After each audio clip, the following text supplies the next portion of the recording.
A 2-week manhunt that has left local residents huddled in their homes in fear is finally over in Pennsylvania.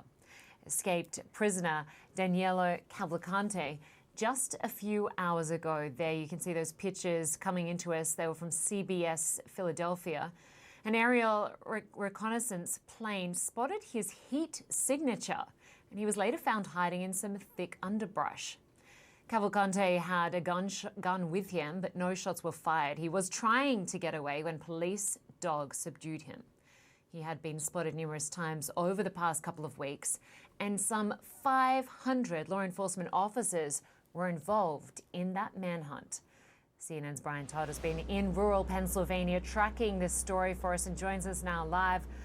Brian, so this happened at 8 a.m. local time, where this tactical team went in. They followed this heat source to surround and capture this convict. Take us through it. Right, Linda. The sequence actually started to happen at a little after midnight Eastern time last night, when a burglar alarm went off in a residence within the search perimeter. Law enforcement officers converged on that home. They did not find him, but about a quarter mile away, an hour later at about 1 a.m. Eastern time, a DEA fixed-wing aircraft with heat-seeking capability, heat-seeking technology, was able to detect a heat signature on the ground. That was a little after 1 a.m. Eastern time. And again, they detected that heat signature about a quarter mile away from where that burglar alarm had gone off in that house. Unfortunately, the weather kind of converged on them at that moment. A lightning storm started. It was raining for most of the night overnight.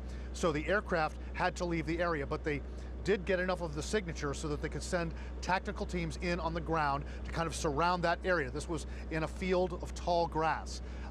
Then at about a little after 8 o'clock a.m. Eastern time, about 7 hours after that heat signature was detected and that they had moved teams around that area, about 8 a.m. Eastern time, they converged on Danelo Cavalcante. Apparently Cavalcante at first was not aware that they were there, but then quickly became aware that they were around him, and he started to try to get away. He crawled through the tall grass, carrying the rifle that he stole, crawling. That's when they released the canine, the dog that actually subdued him. The dog, we're told, was either a German Shepherd or a Belgian Malinois, which subdued him. The dog, it's not really clear whether the dog tackled him, but it could have been that, because they say that the dog subdued him, that Cavalcante got flat to the ground, and the dog came on top of him. At one point, the dog bit him. We are told that Cavalcante resisted the dog, and I got some additional detail from Lieutenant Colonel George Bivens of the Pennsylvania State Police that the entire time this was happening, while he was crawling and trying to get away, and while the dog was on top of him, while he was resisting the dog, that rifle was within Cavalcante's reach. So that was a bit of a close call. At that point, of course, officers converged and they were able to arrest him. But a close call there, Linda. Thankfully, as dramatic as this was, thankfully no injuries to law enforcement officers, no injuries to the dog. Cavalcante had a minor laceration. The dog did bite him, but otherwise he is in decent physical condition. We are told that he looked depleted, kind of dehydrated. He'd been there out in the wilderness areas for about a little less than 2 weeks, so he was kind of in a bad way physically as far as just his exhaustion. He is now being processed at a local law enforcement facility, and he'll be taken to a state correctional facility to serve out his life sentence. And Brian, just remind our viewers of his dramatic crab walk escape from prison 2 weeks ago, because he was not the first prisoner to escape from that jail using that technique. That's right. Back in May, an inmate at the same facility, this is the Chester County Prison, an inmate named Igor Bolt did the same thing. He basically crab walked up between those two walls in a hallway that leads to the outside, that leads to the prison yard where exercise takes place. He crab walked up and got out in May, and they captured him within about 5 minutes. Since that time, they had put in some razor wire at the top of that area where he crab walked up, and then some other razor wire elsewhere on that roof. That was not enough to contain Danelo Cavalcante. When Cavalcante got out using the same method with a crab walk on August 31st, he was able to get through the razor wire, get across the roof, hop another fence on top of the roof, get through more razor wire, and then get off the roof somehow. And that was not, by the way, a short drop off that roof, but he got off the roof. He had an hour's head start because the guard who was supposed to be watching him was not, and the guard did not report him missing. They didn't know he was missing until they did a head count about an hour later. That guard was since fired. Lynda. Incredible. Brian Todd for us on the story in Pennsylvania. Thank you very much. And with more on exactly how this escaped prisoner was found, I want to bring in CNN senior law enforcement analyst Charles Ramsey. He is the former police commissioner of Philadelphia, which is not far from where Cavalcante was found. Good to have you with us. Thank you.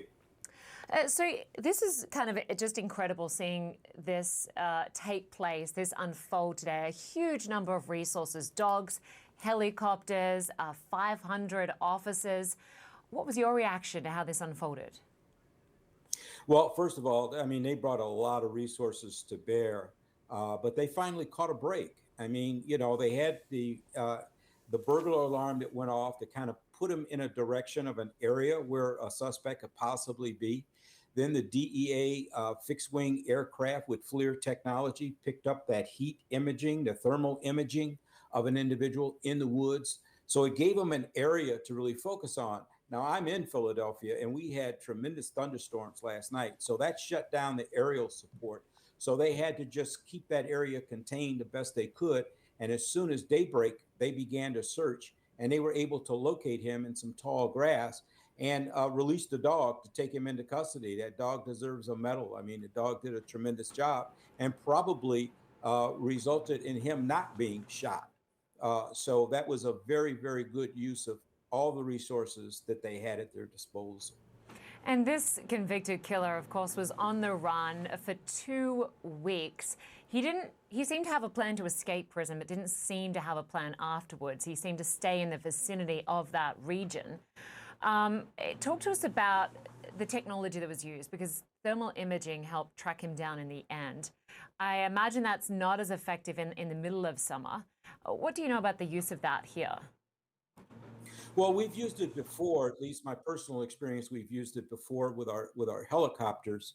And it's very, very useful. You can actually distinguish between an animal or a person when you're using this particular technology, particularly at night. That is very, very useful. If you're in an area where the terrain was really, it went from wide open fields to heavily wooded areas. And in particular, in the wooded areas, it is very, very helpful when you're in a manhunt. Now, they're able to feed that imagery right back to the command center. So you can see in real time what the pilot and the co-pilot are seeing from the air. And again, directing your people, because you've got resources on the ground. They're doing grid searches, you know, small areas with people put in there to do a thorough search. They're able to direct their resources in a way in which they're more likely to actually apprehend that individual because they have a fix on a location, a possible location of the individual. And we know he was able to get his hands on some clothes, some food, even a gun. Do we know if anyone else helped him or whether these items were stolen? And if he was indeed helped, will anyone else be punished? As of right now, and again, this is all preliminary, investigations still taking place, there's no evidence, it's my understanding, that anyone actually helped him during this period of time. It's not that he wasn't trying to get help. It was just that he wasn't able to reach anyone who could provide him help. We aren't aware of him having any means of communication, cell phone or anything like that, where he could actually reach out to have someone meet him at a given location. He broke into one home, he stole food, he stole clothes, backpack. He broke into a garage. Well, the garage door was up, and apparently the person who owns it was in the immediate vicinity, and there was a rifle leaning against the wall. He was able to grab the rifle and run, even though the owner saw him and fired shots at him, but they apparently didn't strike him. So there's no evidence. He was able to get his hands on things, but there's no evidence that it was because someone helped him. Even stealing a car, there was a van that was left unlocked with the ignition, and that's how he had access to transportation. But there's no evidence that anyone actually helped him during this period of time. Certainly a lot of people sleep more soundly tonight knowing that he is back in the hands of law enforcement. Charles Absolutely. Ramsey, good to have you with us. Thank you. Okay, thank you. Well, still to come, the Republicans who launched an impeachment inquiry into Joe Biden want something very specific from him. We'll tell you what that is in just a moment.